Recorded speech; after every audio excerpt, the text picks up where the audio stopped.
Bonjour, bienvenue sur Radio Ballast. Nous sommes en compagnie de Charlotte, secrétaire générale de PORD, et de Marine, sage-femme à Aubière. Bonjour. Bonjour. Bonjour David. Alors, Marine, oui. Peux-tu te présenter s'il te plaît ? Alors, je suis sage-femme libérale sur Aubière depuis 2019. Ok, très bien. Aujourd'hui, Charlotte, tu voulais aborder un sujet ? Oui, effectivement, le sujet de l'endométriose qui a été abordé régulièrement par des collègues de travail. Alors pas sur l'endométriose en tant que telle, puisque c'est une pathologie où pour le coup, nous syndicalement ou même humainement, nous n'avons aucun levier, mais plus sur la méconnaissance en fait qu'il y a aujourd'hui de la part de nos collègues, de la part des gens en général, quand on parle de cette problématique-là, mais également de l'employeur qui souvent a des réponses inadaptées en fait à cette pathologie dans le mieux vivre au travail, dans la meilleure prise en considération des symptômes et des conséquences physiologiques et sociales que cela peut avoir pour nos collègues. Et si effectivement aujourd'hui on en parle, c'est que les remontées ont été nombreuses. Et au fil des podcasts, nous entendrons des témoignages de 3 collègues qui ont accepté de nous dire sans filtre ce qu'elles ont vécu personnellement, physiologiquement et professionnellement. Alors du coup, Marine, peux-tu nous dire qu'est-ce que l'endométriose, s'il te plaît ? Alors, l'endométriose, en fait, c'est une pathologie gynécologique chronique. C'est la muqueuse de l'utérus. En fait, notre utérus est composé à l'intérieur et tapissé par une petite moquette qu'on appelle l'endomètre. Et cet endomètre, en fait, peut migrer sur les organes environnants, la vessie, le rectum, peut remonter encore un petit peu plus haut. Et derrière, ça va créer des douleurs au moment des règles, au moment des saignements. Et malheureusement, c'est une maladie, une pathologie qui est vraiment peu connue. Déjà par nous, sages-femmes, étant donné que nous, dans notre cœur de métier, c'est vraiment la physiologie. On est censé orienter vers les gynécologues, du moment qu'il y a une pathologie. Mais même ça, en fait, cette pathologie est peu connue, même de la part de nos collègues, les gynécos. Donc malheureusement, ouais, c'est vraiment, comme dit Charlotte, une pathologie peu connue. Mais ce qui est d'autant plus dramatique, c'est qu'en fait, au final, c'est une maladie qui a été dépistée dès 1860. Dont on a en tout cas les premiers écrits médicaux et qui aujourd'hui ne bénéficient d'aucun traitement, si ce n'est en fait de prendre la pilule de façon à en fait endormir d'une certaine manière la pathologie, puisqu'il n'y a plus de symptômes en fait, si je ne me trompe pas. En fait, le souci, c'est qu'il n'y a pas de traitement parce qu'on n'arrive pas à traiter la cause, on traite les symptômes tout autour. Donc on va essayer de stopper les règles avec une pilule nous qu'on appelle progestatif, où on stoppe les règles pour qu'il n'y ait pas de saignement, donc pas de douleur. On va essayer de jouer sur des anti-inflammatoires, ça va être des Antadis, des anti-inflammatoires, de l'acupan, des morphiniques. On peut même aller, on va dire, taper sur des paliers un petit peu plus élevés en termes d'antidouleurs. Mais oui, malheureusement, on ne sait pas traiter l'endométriose. Et par contre, est-ce que vous pouvez me dire, ça se traduit par quoi l'endométriose ? Quel impact sur le corps ? Qu'est-ce que ça fait aux femmes ? Alors ça crée de très très grosses douleurs au moment des règles. Nous, ce qu'on appelle des dysménorrhées, ça crée de grosses douleurs. Ça peut créer aussi des douleurs au moment des rapports sexuels, ce qu'on appelle des dyspareunies. Ça peut aussi engendrer de l'infertilité. C'est la première cause d'infertilité en France, en tout cas connue. Clairement, sur la vie de tous les jours, ça a un impact déjà tous les mois sur les patientes et également, on va dire, sur leur vie future si derrière elles souhaitent attendre un jour un enfant. Et on parle en plus entre 1 million et 2,5 millions de femmes quand même impactées. Une femme sur 10, ouais. 10% de la population. C'est énorme. Et selon certaines études, 20% des femmes qui arrivent aux urgences pour des douleurs extrêmement violentes, en fait, se trouvent être atteintes d'endométriose. Et c'est vraiment conséquent. Une femme sur 10 connue. C'est-à-dire qu'il y a vraiment toute une part qu'on ne connaît pas, étant donné qu'il y a une errance médicale à cause de ça, parce que les femmes... je pense, perdre confiance aux professionnels, parce que même nous, en fait, on n'est pas armés face à cette maladie. Donc, elles cumulent les rendez-vous gynéco, médecins, sages-femmes, parce qu'on est malheureusement à court de solutions. Et derrière, donc, ça crée un retard de diagnostic, parce que derrière, il faut faire des échos, des IRM. Et derrière, effectivement, ça crée des femmes qu'on peut dépister à une trentaine d'années, alors qu'elles sont réglées dès 13-14 ans. Oui, puisque le temps de diagnostic pour certaines études, notamment celle qui a été menée par Endo France, parle de 7 ans, et de nouvelles études ont plutôt tendance à rallonger ce délai en fait de diagnostic à des périodes de 10 ans et plus. Parmi les témoignages, l'une d'elles a été dépistée à 36 ans en ayant eu ses règles à 12 ans. Quelque chose comme ça, 12 ans de mémoire. Donc c'est un temps qui est long, et quand on est seul face à la maladie. C'est ça. Après, j'ai l'espoir. Avant, les femmes étaient suivies par des hommes. Donc, on va dire, elles étaient peu écoutées par rapport à ces douleurs. Avoir ses règles, avoir mal pendant les règles, c'était normal. Et là, j'ai l'espoir quand même qu'on est dans une mouvance sur le body positive, vraiment penser à son corps, s'écouter plus, où j'ai l'espoir que les 7 ans soient, on va dire, un peu raccourcis sur les années. C'est un espoir. Après, effectivement, par rapport aux hommes, oui, on peut penser que la femme ait une écoute mieux veillante, on peut l'espérer. Maintenant, ce n'est pas en systématique, ce n'est pas systématique, mais par contre, ce qu'il y a pour le coup je pense de plutôt positif, c'est que certaines femmes en fait se regroupent et sans dire va voir tel ou tel médecin, ont plutôt tendance à se dire écoute, moi j'ai été voir un tel, il est bienveillant, il est disponible, il est à l'écoute, il ne te jugera pas. Comme d'ailleurs, malheureusement, on parle parfois de violence médicale, ça existe. Il y a des médecins qui, parce qu'une femme par exemple est lesbienne, écoute, pourquoi tu m'emmerdes avec ton endométriose? Donc il y a des fois malheureusement des médecins, des professionnels de santé qui ne sont pas forcément bienveillants. Et oui, on peut effectivement espérer que la société évoluant, des hommes comme des femmes, avec le body positive et surtout avec des réseaux qui se forment et qui à un moment donné, un peu comme MeToo, forcent les gens à changer, à avoir un regard différent sur le corps de la femme. On peut effectivement espérer qu'il y ait un mieux-être.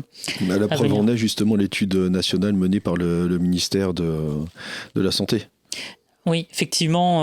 Alors, je vais éviter d'écorcher son nom. Tout à fait, c'est un premier pas. Je vais éviter d'écorcher le nom, mais une députée européenne qui avait rendu un livre blanc, et qui était gynécologue, qui avait rendu, qui a rendu un livre blanc justement par rapport à l'endométriose et ce qui pourrait être mis en place. Effectivement, je pense, c'est un des éléments déclencheurs de ce plan national mis en place par le ministère de la Santé, qui je pense, et là c'est mon point de vue, n'aurait certainement pas vu le jour si ce livre blanc, si ce rapport de 7 députés n'avait pas vu le jour. Je pense que c'est quelque chose dont on n'entendrait peut-être pas parler aujourd'hui. C'est possible. Je vous propose que nous écoutions les témoignages. Très bien. C'est parti. Donc nous aurons Vanessa, alors dans quel ordre je ne sais plus, Vanessa, Scheherazade et Mélina qui nous racontent leur parcours. J'ai été indisposée à partir de l'âge de 14 ans, avec tout de suite des règles longues et complètement irrégulières, accompagnées de fortes douleurs, au point où ça me faisait manquer pas mal de cours au collège. Et du coup, mon médecin, mes parents m'ont emmené voir le gynécologue, qui m'ont mis immédiatement sous pilule, Diane 35, ce qui était courant à l'époque. Qui à l'époque, je pensais, avait réglé le problème, mais en fait, ça les a camouflés pendant des années, jusqu'au jour où j'ai décidé d'arrêter la pilule, avec tout ce qu'on entendait sur les problèmes de certaines femmes qui étaient décédées suite à cette pilule. J'ai testé un arrêt de pilule pendant 6 mois.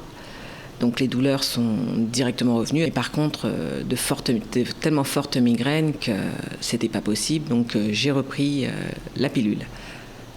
À l'âge de 32 ans, un matin, j'ai découvert que mon nombril saignait. Et que comme par hasard, j'avais eu mes règles le matin même. Donc j'ai fait le rapprochement. Donc forcément, on m'a rayonné quand j'ai fait le rapprochement.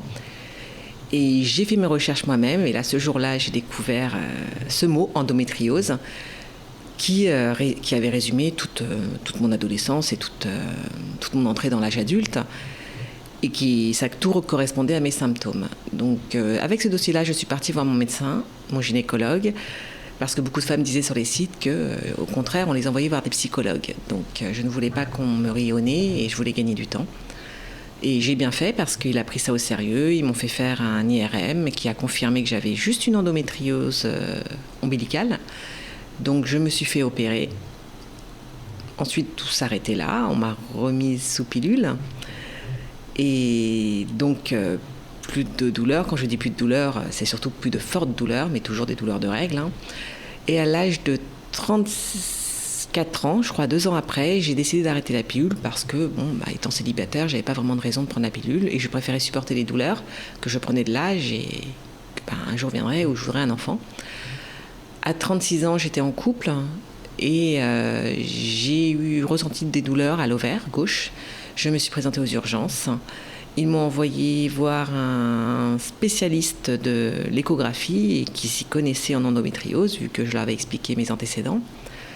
Et de là, il a confirmé que j'avais une endométriose à l'ovaire et qu'il était même étonné que personne ne l'ait remarqué avant parce que c'était flagrant et que ça datait de mon adolescence. Donc en fait, dès le départ, à l'âge de 14 ans, je l'avais déjà et c'est ce qui a fait que j'avais des règles très très douloureuses. Mais j'avais jamais entendu parler de ça avant, pourtant Dieu sait que j'en ai fait des échographies. Donc il m'a fortement conseillé de procéder directement à une FIV et que les inséminations artificielles, c'était une perte de temps dans mon cas. Donc avec mon conjoint, on a pris rendez-vous, on est passé par une FIV, encore arrêt de pilule, donc à partir du mois de février 2018 j'ai eu toutes mes fortes douleurs sont revenues jusqu'en novembre. Et j'ai eu la chance de tomber enceinte rapidement grâce à la FIV, uniquement parce que, enfin, je me suis retrouvée face à des personnes qui ont suivi le fait que j'avais de l'endométriose et que il fallait faire quelque chose, sinon je me retrouvais à 50 ans sans enfant, sans même savoir. Parce qu'effectivement, mon problème d'endométriose m'empêchait d'avoir un enfant naturellement. Ça, c'était sûr à 100%, quasiment. J'ai commencé à avoir mes règles à 11 ans, qui, dès le début, ont été très abondantes, très fortes et très, très douloureuses, où j'ai eu du mal à gérer, avec les antidouleurs, qui n'ont pas forcément arrangé les choses. Pendant des années, j'ai continué cette douleur en pensant que c'était seulement des règles, et rien d'autre, que c'était moi, mon corps qui supportait mal les règles. Puis à mes 15 ans, j'ai été à l'hôpital pour une opération des kystes, où j'ai failli perdre ma trompe, car j'avais un kyste de 7 cm, qui était très lourd, et on m'a annoncé que j'aurais jamais d'enfant, parce que c'était impossible. Et on m'a prescrit la pilule pour gérer mes règles et les avoir tous les mois aux bonnes dates, qui au final n'a pas arrangé les choses. Donc j'ai continué les antidouleurs qui ne fonctionnaient pas, jusqu'à l'année dernière, où j'ai été hospitalisée au mois de décembre, après une grosse crise, où les pompiers ont dû venir me chercher directement chez moi, parce que je n'arrivais pas à marcher. Ils ont été 2 à me transporter, parce que je ne marchais pas droit, jusqu'au camion. Ils m'ont mis sous perfusion, avec des antidouleurs qui n'ont pas fonctionné. Et c'est qu'à l'hôpital qu'ils m'ont mis sous morphine pour me calmer la crise, qui est passée qu'au bout de 15 minutes. Et donc là, le médecin m'a appris que peut-être j'avais l'endométriose. Alors, donc moi j'ai eu la surprise d'avoir mes règles à l'âge de 8 ans, donc j'étais encore à l'école primaire, donc je ne savais pas ce que c'était. Et jusqu'à l'âge de mes 11 ans, donc tout allait bien, et à partir de 11-12 ans, j'ai commencé à avoir des douleurs, des fortes douleurs, et donc au début je faisais pas forcément le lien, et je m'en suis aperçue au bout de quelques mois que c'était mes règles qui provoquaient ces douleurs-là. Donc plusieurs allers-retours aux urgences du coup. C'était toujours les mêmes choses qui revenaient. C'était soit une grossesse extra-utérine, soit un kyste. Et c'était tous les mois la même chose. On m'a emmené consulter du coup des gynécologues qui avaient qui disaient tous la même chose, que les douleurs de règles étaient normales. Donc voilà, le discours qui revenait à chaque fois, c'est tout à fait normal, les douleurs de règles. Alors ces douleurs, c'était des grosses douleurs au bas-ventre, au dos. Des fois, c'était accompagné de sciatique, donc impossible de rester assise, impossible de rester debout. Donc j'ai été alitée pendant au moins minimum 24 heures. Donc je pouvais me lever uniquement pour aller aux toilettes parce que si j'allais pas aux toilettes, en fait, les douleurs étaient accentuées. C'est un peu plus tard, avec le temps, où je me suis aperçue que quelques jours avant mes règles, j'avais un état plutôt dépressive, donc je sortais plus, je mangeais plus, j'étais tout le temps en colère, je pouvais pas sortir parce que voilà, la lumière du jour, les bruits, j'arrivais pas à supporter tout ça. Suite à ça, quelques années après, j'ai décidé d'aller voir moi toute seule un gynécologue en lui expliquant du coup une énième fois ce que j'avais. Et la seule solution qu'on m'a trouvée, c'était de prendre la pilule. Aucune d'elles n'a fonctionné, ou du moins j'avais des effets secondaires. Du coup, j'ai clairement lâché l'affaire et j'ai continué à vivre avec ça. À l'âge de 26 ans, j'ai voulu avoir un enfant. Donc ça n'a pas fonctionné. Donc on m'a conseillé d'aller voir un professeur spécialiste de l'endométriose. Donc je ne savais pas ce que c'était, mais comme j'en avais parlé autour de moi, on m'a conseillé d'aller voir ce professeur qui m'a diagnostiqué à l'âge de 26 ans en m'expliquant que j'avais une endométriose et que ça pouvait empêcher la fertilité. Du moins, j'avais des difficultés en tout cas à avoir un enfant. Du coup, donc j'ai eu un traitement, j'ai eu mon enfant et suite à ça, ça s'est stabilisé. Seulement quelques mois après l'accouchement, les douleurs sont revenues progressivement. Et là, j'ai bien été prise en charge du coup, parce qu'avant de me prescrire une nouvelle pilule, parce que c'est le seul moyen en fait pour me soulager. Donc j'ai eu des prises de sang. Là, j'ai été à l'écoute. On m'a écoutée. Donc j'ai eu des prises de sang et on m'a trouvé une pilule adaptée en fait qui était adaptée à moi. Voilà un petit peu mon parcours. Donc j'ai été diagnostiquée à l'âge de 26 ans. Donc c'était les témoignages donc de Vanessa, Mélina et Scheherazade, donc toutes trois collègues sur Paris-Saint-Lazare et agents de train. Donc merci à elles. Tout à fait.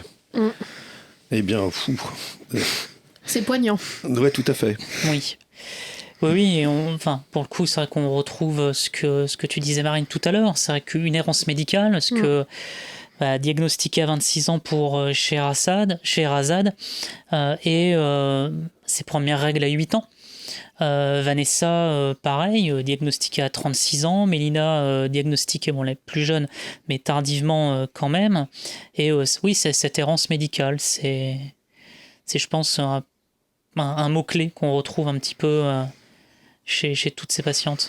Et alors moi, ce qui me marque, alors j'ai pas les prénoms de ces femmes, mais je crois que c'est la deuxième qui nous expliquait Mélina, qu'elle avait de l'endométriose, donc c'était pas dépisté, qu'elle avait un kyste, et du coup très jeune, on lui a dit qu'elle n'aurait jamais la possibilité d'avoir un enfant. Et c'est là où on se dit en fait que ça peut avoir des proportions et des effets dramatiques, parce que du coup, je sais pas à quel âge elle a expliqué qu'on lui avait dépisté ça, mais c'était très jeune. Donc, voilà, ce kyste, on sait que c'est une des conséquences de l'endométriose. Et si ça avait peut-être été, alors je dis bien peut-être, parce que j'étais pas là et on peut pas réellement savoir, mais peut-être que si ça avait été dépisté plus tôt, peut-être qu'on aurait réussi un peu à enrayer la machine et limiter les kystes, et que à l'heure actuelle, cette femme pourrait du coup avoir un enfant. Donc ça peut être dramatique. C'est vrai qu'on parlait d'un kyste de 7 cm quand même. Ouais, c'est énorme. En parlant de kyste, le témoignage de Vanessa, qui nous explique avoir été... Quand ils ont découvert vraiment l'endométriose et que ça a été confirmé donc suite à son endométriose ombilicale et qu'elle était enfin voir un spécialiste, donc à ses 34-36 ans, le médecin lui a dit oui, mais c'est l'endométriose, vous l'avez depuis que vous êtes adolescente. Donc voilà, à 36 ans, se rendre compte qu'on souffre d'une pathologie qui, si elle avait été regardée de plus près à l'adolescence, n'aurait peut-être pas entraîné ces problèmes d'infertilité. Encore une fois, c'est vrai qu'on n'y était pas, mais s'il y avait peut-être une meilleure prise en charge à l'époque, une errance médicale moins compliquée, peut-être que oui, aujourd'hui, elle n'en serait pas rendue là. Et moi, ce que je vois dans les témoignages, c'est que, alors déjà, il y a une douleur physique, mais il y a aussi une douleur émotionnelle de ne pas savoir, de ne pas être comprise, qu'on ose dire c'est des douleurs de règles, c'est normal. Donc en plus, enfin voilà, émotionnellement parlant, enfin voilà, faut aller voir un psy. Enfin non, c'est pas dans la tête, c'est une vraie douleur qui est physique. Et on sent un certain soulagement chez les patientes, chez ces femmes, quand on sent qu'elles ont été écoutées, qu'il y a des spécialistes qui peuvent répondre à leurs questions, que derrière on trouve une contraception qui leur convient. Donc on sent en fait que ça tient à peu, dans le sens où si on les écoute, si vraiment on prend le temps, derrière c'est des patientes qui déjà ont toujours ces douleurs physiques, mais qui se sentent écoutées, entendues, et ça, mine de rien, je trouve que ça serait un très grand premier pas.